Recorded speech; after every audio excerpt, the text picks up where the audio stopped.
بسم اللہ الرحمن الرحیم۔ آج ہم انشاءاللہ غسل سے متعلق کچھ احکام پڑھیں گے، چونکہ ہمارے ابھی طہارت کا ہی باب چل رہا ہے۔ غسل کب فرض ہوتا ہے اور غسل کا طریقہ کیا ہے؟ رسول اللہ صلی اللہ علیہ وسلم نے فرمایا ان اللہ لا یستحی من الحق، اللہ تعالی حق بات کو بیان کرنے سے حیا نہیں کرتے۔ تو غسل کے جو مسائل ہیں ان میں بھی بعض دفعہ کچھ ایسی باتیں آتی ہیں جو بظاہر حیا کے خلاف ہیں، لیکن علم کی ایک بات ہے، سیکھنے اور سکھانے میں حیا اگر کریں گے تو پھر ظاہر ہے ساری زندگی جاہل ہی رہے گا انسان۔ اور غسل کے مسائل سیکھنا اس لیے ضروری ہے کہ غسل جب فرض ہوتا ہے تو جب تک مکمل غسل نہ ہو آپ کی نماز ادا نہیں ہوتی۔ رسول اللہ صلی اللہ علیہ وسلم نے فرمایا الماء من الماء، حدیث ہے کہ غسل فرض ہوتا ہے خواہش نفس کے ساتھ جسم سے منی خارج ہونے سے۔ مرد پہ غسل کب فرض ہوگا؟ جب اس کے جسم سے شہوت کے ساتھ منی خارج ہو۔ منی بالکل سفید رنگ کی چیز ہے، ایک ہوتی ہے مزی۔ شہوت پیدا ہونے سے اگر کسی کے مرد یا عورت کے صرف رطوبت خارج ہونا شروع ہو گئی اس سے غسل فرض نہیں ہوتا۔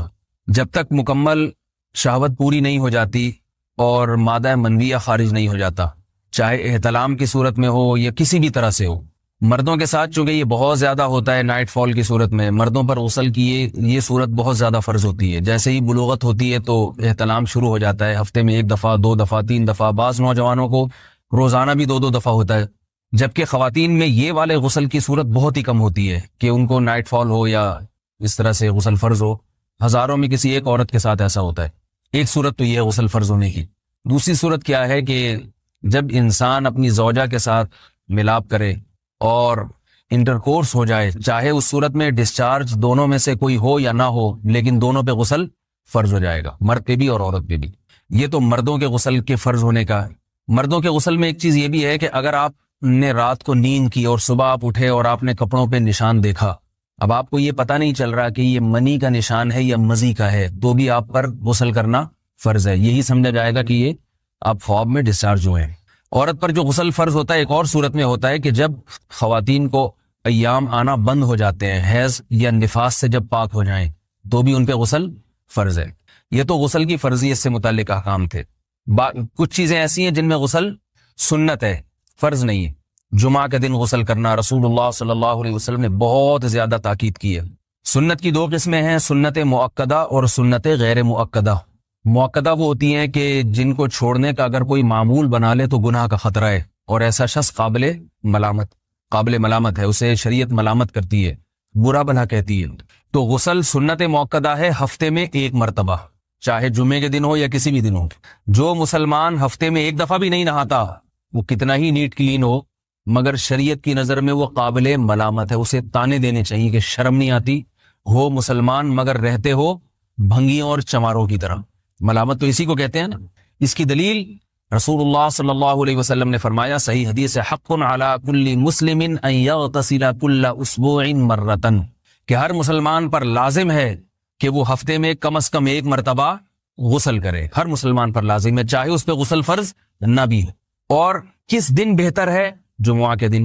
نبی صلی اللہ علیہ وسلم نے حکم دیا ہے کہ جمعے کے دن غسل کیا جائے۔ امام احمد ابن حنبل کا مذہب یہ ہے کہ جمعے کے دن غسل کرنا واجب ہے، صرف سنت نہیں ہے بلکہ واجب ہے، لیکن جمہور کا مذہب یہ ہے کہ سنت عمل ہے۔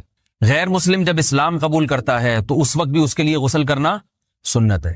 جب ہم مردے کو نہلاتے ہیں تو جو مردے کو نہلائے اس کے لیے بھی خود غسل کرنا افضل ہے، سنت عمل ہے۔ عید کے دن غسل کرنا سنت عمل ہے۔ تو یہ وہ تمام مواقع ہیں جن میں غسل کرنا رسول اللہ صلی اللہ علیہ وسلم کی سنت ہے۔ غسل کا طریقہ کیا ہے؟ غسل میں 3 چیزیں فرض ہیں، منہ بھر کے قلی کرنا، ناک میں پانی ڈالنا کہ ناک کی جو نرم جگہ ہے یہ اچھی طرح تر ہو جائے، اور پورے جسم پہ 1 مرتبہ پانی بہا دینا کہ جسم میں بال کے برابر جگہ بھی خشک نہ رہے۔ یہ تو ہے فرض، یعنی یہ کام کسی نے کسی بھی طرح سے کر لیا تو غسل ادا ہو جائے گا، چاہے اس کی نیت غسل کی تھی یا نہیں تھی۔ کوئی آدمی چلتا ہوا جا رہا ہے، پھسل کے تالاب میں گر گیا، پورے غوطے کھا کے باہر نکلا، قلی کر لے اور ناک میں پانی ڈال لے تو غسل اس کا ادا ہو جائے گا۔ البتہ چونکہ نیت نہیں تھی لہذا غسل کا ثواب نہیں ملے گا، ثواب نیت کے بغیر نہیں ملتا انسان۔ دلائل اس کے الگ موضوع ہے کہ اس کی دلیل کیا ہے کہ بغیر نیت کے بھی غسل ہو جاتا ہے، لیکن میں نے بتایا دلائل کا سیشن نہیں ہے، اس میں پھر بات لمبی ہو جائے گی۔ تو یہ تو ہے فرض، پورے جسم پہ پانی بہانا، کلی اور ناک میں پانی۔ سنت طریقہ کیا ہے؟ رسول اللہ صلی اللہ علیہ وسلم غسل کیسے کرتے تھے؟ سنت طریقہ جس پہ جو اختیار کرنا چاہیے، وہ طریقہ یہ ہے کہ جب آپ غسل کے لیے بیٹھیں تو سب سے پہلے وہ جگہ دھوئیں جہاں نجاست اور ناپاکی لگی ہوئی ہے. نائٹ فال ہوا، کسی کو احتلام ہوا، تو جہاں جہاں گندگی لگی ہے پہلے اس جگہ کو دھوئیں. استنجا کریں، شرمگاہ کو دھوئیں اچھی طرح. سمجھ رہے ہیں بات کو؟ اس کے بعد ہاتھ دھوئیں اور مکمل وضو کریں جیسے ہم عام حالات میں وضو کرتے ہیں. مکمل وضو کرنے کے بعد دائیں کندھے پہ پانی ڈالا، لیفٹ سائڈ پہ پانی ڈالا.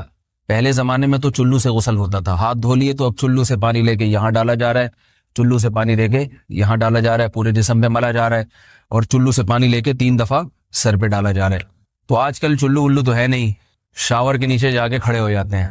تو اس میں یہ کہ شاور کھولے اس میں کھڑے ہو جائیں، سارے چلو اس میں خود بخود ہی ہو جائیں گے، پورے جسم پہ پانی بہہ جائے گا. نبی صلی اللہ علیہ وسلم کے دور میں یہ جدید چیزیں نہیں تھیں، شیمپو اور صابن. تو آپ صلی اللہ علیہ وسلم بیری کے پتوں سے غسل کی ترغیب دیا کرتے تھے. بیری کے پتوں کو اگر پانی میں پکایا جائے تو پانی میں میل کچیل صاف کرنے کی صلاحیت بہت بڑھ جاتی ہے. ہمارے زمانے میں اس تکلف کی ضرورت نہیں ہے، صابن ملتے ہیں اس سے نہایا کریں. بہرحال کہنے کا مقصد یہ آپ لوگوں سے، تو یہ سنت طریقے سے غسل ہو جائے گا آپ کا. سمجھ رہے ہیں بات کو؟ سب سے پہلے استنجا کیا، اس کے بعد وضو کر لیا، اس کے بعد غسل کر لیا. اگر کسی نے غسل میں وضو نہیں کیا اور ویسے ہی پورے جسم پہ پانی بہا دیا تو بھی اس کا وضو خود بخود ہو جائے گا. اس غسل سے وہ نماز پڑھ سکتا ہے، کیونکہ بعض لوگ غسل کرنے کے بعد دوبارہ وضو کر رہے ہوتے ہیں. اس کی ضرورت نہیں ہے، کیونکہ جب غسل کرتے ہیں تو وضو والے اعضاء تو خود بخود اس میں دھل جاتے ہیں. یہ ہے غسل کا طریقہ. وضو کیسے ٹوٹتا ہے؟ جن چیزوں سے غسل فرض ہوتا ہے ان چیزوں سے وضو تو بہرحال ٹوٹتا ہی ہے. اس کے علاوہ بھی وضو ٹوٹتا ہے. اس سے پچھلے لیکچر میں نے کچھ تفصیل بتائی تھی کہ نجاست جسم سے کہیں سے بھی خارج ہو جائے یا نجاست نکل کے بہہ پڑے. اگر قضاء حاجت کی جگہوں سے نجاست خارج ہوئی ہے تو نظر بھی آ جائے وضو ٹوٹ جائے گا، اور قضاء حاجت کے علاوہ جگہوں سے اگر نجاست خارج ہوئی ہے، خون وغیرہ ہے جیسے، تو جب تک نکل کے بہے گا نہیں تو اس وقت تک وضو نہیں ٹوٹے گا. سمجھ رہے ہیں بات کو؟ وضو کا طریقہ کیا ہے؟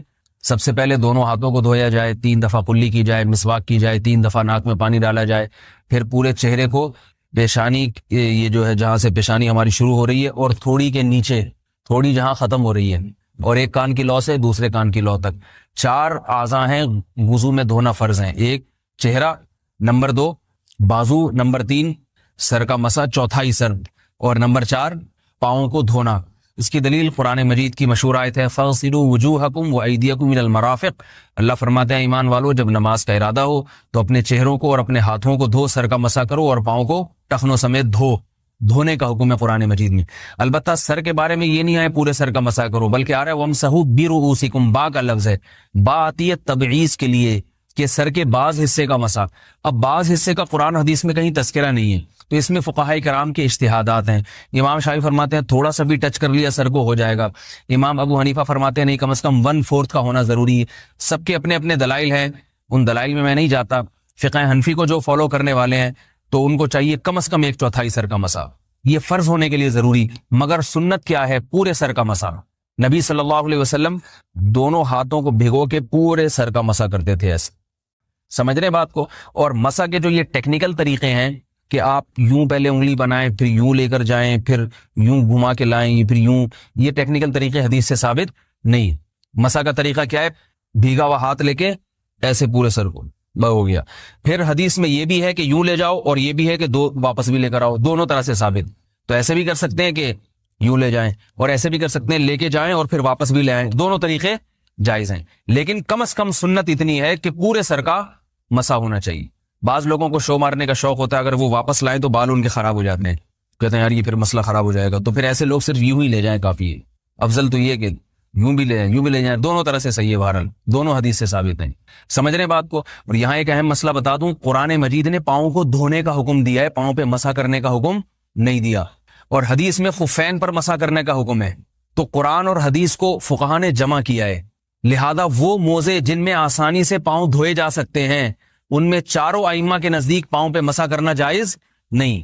سعودی عرب میں جو بعض سلفی حضرات اور یہاں ہمارے ہاں بھی اہل حدیث حضرات نے عام موزوں پر بھی جو مسا کی ایک روایت ڈال دی ہے، اسلاف میں، تابعین، تبع تابعین میں اور چاروں ائمہ کے مذاہب میں اس کا ثبوت نہیں ملتا. اگر اسلاف میں کوئی قائل بھی ہے تو ایک شاذ قول، اکا دکا قول ملتا ہے، ورنہ یہ ائمہ اربعہ کے مذہب کے خلاف ہے. اور جو احادیث جو نقل ہوتی ہیں صحیح سند کے ساتھ ان کے بھی خلاف اور قرآن کی آیت کے بھی خلاف ہے.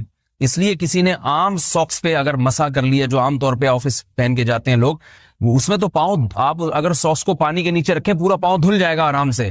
تو وہاں کیا ہو رہا ہے کہ قرآن مجید کے حکم کی مخالفت لازم آ رہی ہے، آپ پاؤں دھو نہیں رہے. تو اس لیے ہم یہ سمجھتے ہیں کہ اس صورت میں نماز ادا نہیں ہوگی. سعودی عرب میں بعض سلفی حضرات نماز پڑھاتے ہیں، وہ ایسے ہی کرتے ہیں کہ عام ساکس پہ مسا کر کے نماز پڑھا لیتے ہیں. تو فتویٰ اسی پر ہے کہ ان کی اگر کسی کو یقین ہے کہ اس نے عام ساکس پہ مسا کر کے نماز پڑھائی ہے تو اس کے پیچھے نماز ادا نہیں ہوگی، کیونکہ قرآن کے مطابق اس کا وضو ہوا ہی نہیں ہے. صدیوں تک کوئی بھی اس قول کا قائل نہیں رہا ہے کہ عام ساکس پہ بھی مسا ہو جاتا ہے. یہ ابن تیمیہ رحمہ اللہ تعالیٰ 7ویں صدی میں اس کے قائل تھے، اور تابعین میں اکا دکا قول ملتے ہیں اس کے، لیکن شاذ قول ہیں، مرجوح قول ہیں جن پر امت نے فتویٰ نہیں دیا. اور اب سعودی عرب میں بعض سلفی حضرات اس کے قائل ہیں. ہمارے ہاں اہل حدیث حضرات بھی چونکہ اکثر سعودی عرب کے سلفی حضرات ہی کو فالو کرتے ہیں، تو انہوں نے بھی وہیں سے یہ فتویٰ لیا ہے. لیکن ائمہ اربعہ کے مذہب میں اور دلائل کے لحاظ سے دیکھا جائے تو یہ مذہب کمزور ہے. قرآن نے پاؤں کو دھونے کا حکم دیا، آپ دھوئیں گے پاؤں جب تک دھونا ممکن ہے. چمڑے کے موزے ہیں ان کو دھونا ممکن نہیں ہے اتارے بغیر، لہذا ان موزوں کے اوپر مسا ہو جائے گا. تو اس سے قرآن پر بھی عمل ہو جائے گا اور حدیث پر بھی عمل ہو جائے گا. اس لیے ائمہ اربعہ نے جو قرآن و حدیث کو سمجھ کے جو فیصلہ کیا ہے اس پہ چلنا ہمارے لیے زیادہ مفید ہے بنسبت آج کل کے جو علماء ہیں ان کی اپنی ذاتی آراء پر. اس لیے یہ بھی ایک وضو سے متعلق اہم مسئلہ تھا.